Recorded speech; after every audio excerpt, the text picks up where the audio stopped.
let's say there is a path in which, for example, you heard of the Aghoris, the Hindu? Yes, indeed. Yeah, Yes. where they actually eat the flesh of humans. Yes, indeed, I have heard about them. Okay, so The body that has been... would you agree with eating human flesh as being something that you should abandon, or something that is okay to indulge in?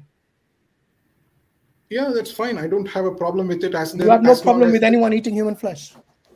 As long as they eat flesh of dead bodies, which have been discarded. Earlier, wait.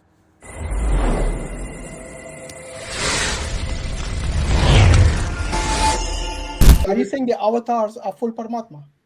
Indeed, they are. They are. Okay. What is an avatar? Wait. Is the avatars of, for example, do you know the story of Mohini? Mohini, yeah. The avatar of Vishnu? Yeah, Mohini and Shiva stories. Was she Paramatma? No, she wasn't a Paramatma. She was just elected. Exactly. So don't say all avatars are Paramatma, okay? You're misrepresenting Hinduism. Don't think we were born yesterday. No, these are dramas that are enacted to capture the imagination of people. When the Srimad Bhagavatam is a whole book which is there to capture people who are worshippers of Vishnu. So they had to, cook up these kind of dramas to make people remain attached to these things instead of some mundane things of the world. So are you saying they're not even real? They are just acting in drama? So these are stories, or what we call leelas, that the God enacted, which were captured just for people who were worshipping of those particular deities. For the Shiva worshippers, Ron, let me get this right. Did Ram exist in reality or not? Well, I cannot profess it with 100% certainty. Some people say yes, some people say no. I've got nothing to do with it. Wait a minute. Just now you said they were all Paramatma. Yeah, indeed. Okay, so Rama... But you don't know if they exist or not. That's quite... Even if Rama existed, or even if he did not exist, the character of Rama is capable enough to drive me away from these mundane existence to something on the divine realm. This is the whole purpose. That makes no sense at all. If it didn't exist, then whatever act or whatever action happens, it's just for clarification, then, if they're not important, can you worship Superman and Batman? If Superman and Batman are superimposed with the narratives of infinite compassion, truthfulness, love for everything, non-violence, if these ideals are what they represent and stand for, they are fit enough. Yes. Do we get those values from, though, objectively? Yes, that is exactly. In fact, in our Patanjali Yoga Sutra, this is exactly what is being mentioned. You can worship anything and everybody who has a heart which is infinite in compassion and truthfulness. So that when your mind is filled with these ideas or these people, then your life will transform. Why do you guys even read Prophet's biography? So that life will transform. Prophet was real, man. Come on. Just a clarification here, Rohan. Kalima that you say. Yes. Infinite compassion and what did you say? Truthfulness, non-violence, everything. Non-violence. Yes. How is Kali represented? Because, in our society, we definitely have thieves and thugs. If they are punished, is it a sense of violence? No. Now, how is she represented, by the way, in idol form? Idol form, indeed, she is being depicted in a form where she's hammering. Go ahead. Where she's depicted in a form where she's actually hammering some of these thugs in the society who are causing immense torment to sane people. So she's worshipped in that form. So it's perfectly fine. Anybody who is attracted to that form can go to that. If not, they can go to Sri Ram. If not, they can go to Sri Krishna. If not, go to Allah. Before you move on to somewhere else, so you talked about infinite mercy and compassion. Does that include compassion to the thugs, or does it exclude it? To everybody. There is nobody who is removed from you're saying gods that is represented like in form of Kalima. I mean, anyone can Google and look at the picture right now, and you're saying infinite compassion means everybody, and yet the idols that you actually carve shows how angry she is and how she's got swords or whatever, like cutting the heads of someone. There's different representation. So that's not showing infinite compassion, is it? Even to thugs. See, if I am a sane man and I am being tormented by thugs in the society, and I'm talking about the thugs themselves. If you say infinite compassion, and infinite compassion includes thugs? Why does it exclude it? Are you saying it excludes them? Does it exclude the criminals? Punishment is also a form of compassion. A teacher punishes a student. Does it mean that she has got some vengeance towards the student? No. Her only intention is to set order in the class. The same thing she is being done, and she responded to the calls of same people who are being tormented by these devils. She responded, and that's where we see her compassion.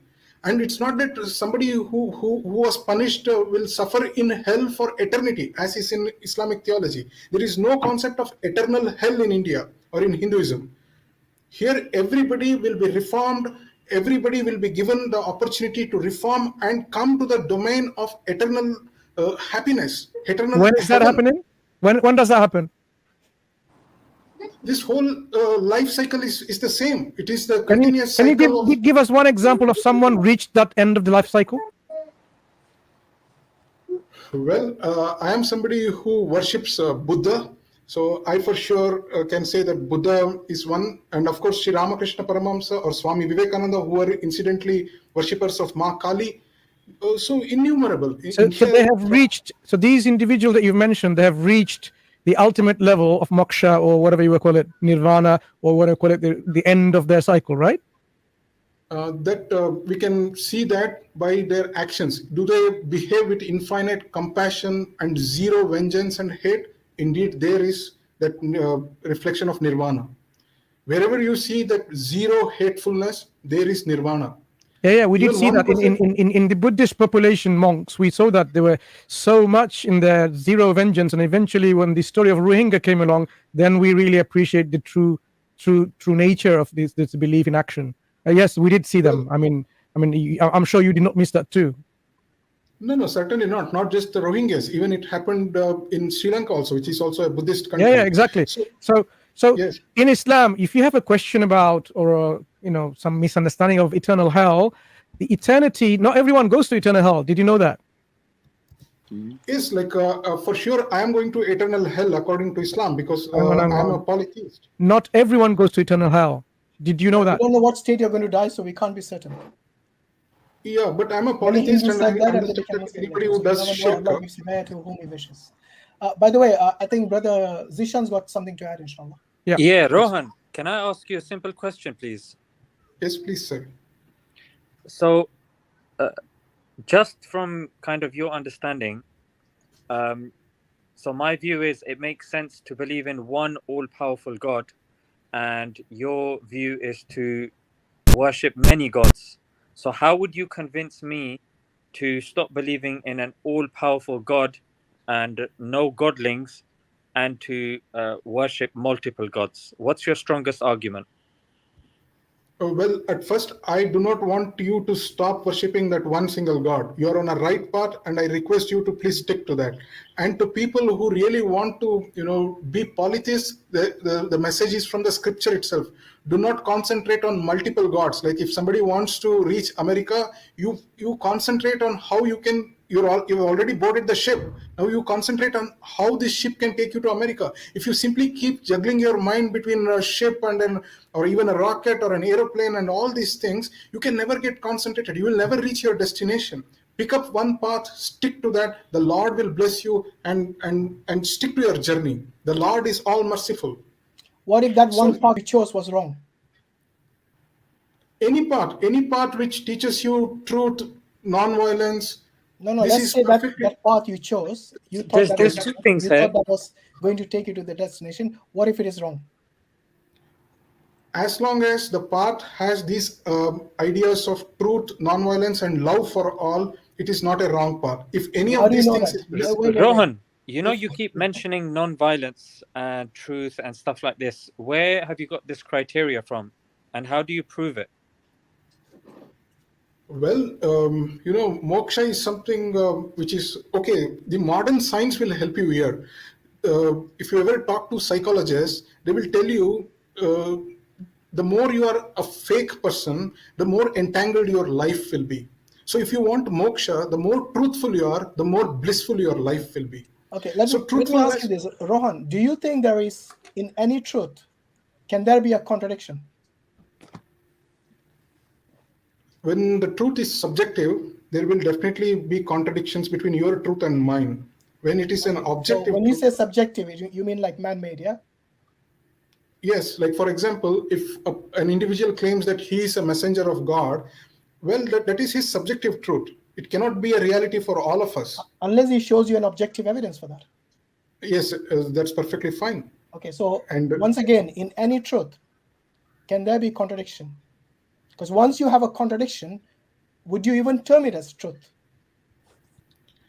well, truth alone exists. There are no contradictions, but the best thing to understand this is through that chameleon. It changes its colors over time. So, what is the ultimate truth there? To understand that this I'm not chameleon talking about changes. chameleons. I'm talking about the truth. For example, I'll give you an example. There's you said you can choose any path you want. Yeah.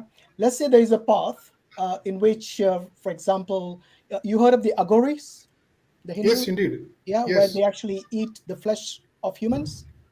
Yes, indeed. I have heard about them. Okay, so cannibalism, do you consider it as truth or something which should be abandoned?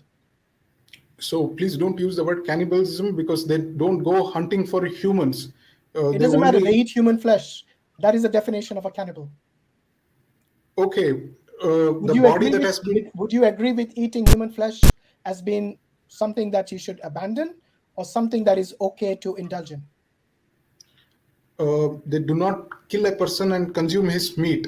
The I bodies. didn't ask you how it happens. All I said is they Yeah. consume human meat. Okay, human flesh.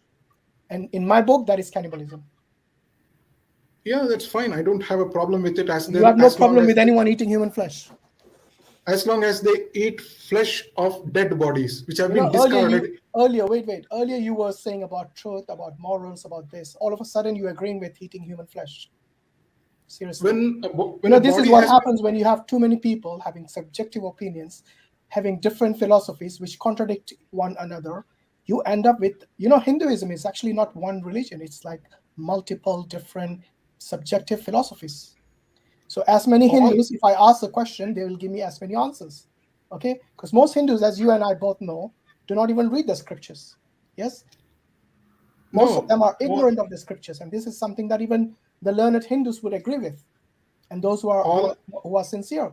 So when you have multiple opinions of how to reach God Almighty, then you end up with a lot of contradictions. You end up people like Aghori, who are actually banned in many Indian states for that action of theirs, of eating the flesh. Can you please name one state? Wait a minute.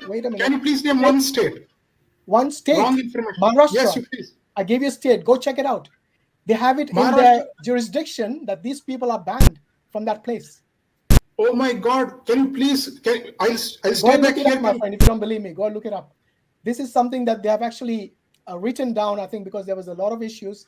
Look, trust me, when your child dies or when anyone in your family dies, you don't want it to be eaten by any Aghori. Trust me, you don't want it. Okay? The Hindus and the Muslims both respect their dead. The last thing you want is somebody consuming it after they have died. Wait a second, let me explain. It's not if I don't want my child's dead body to be eaten, I will dispose it off in a certain manner.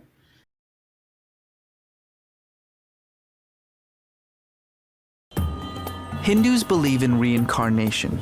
Each rebirth is determined by the karma that you accumulate from your previous life, but it can also be affected by Hindu notions of purity. But there is a sect of Hinduism called the Aghori, challenging the very fabric of Indian society.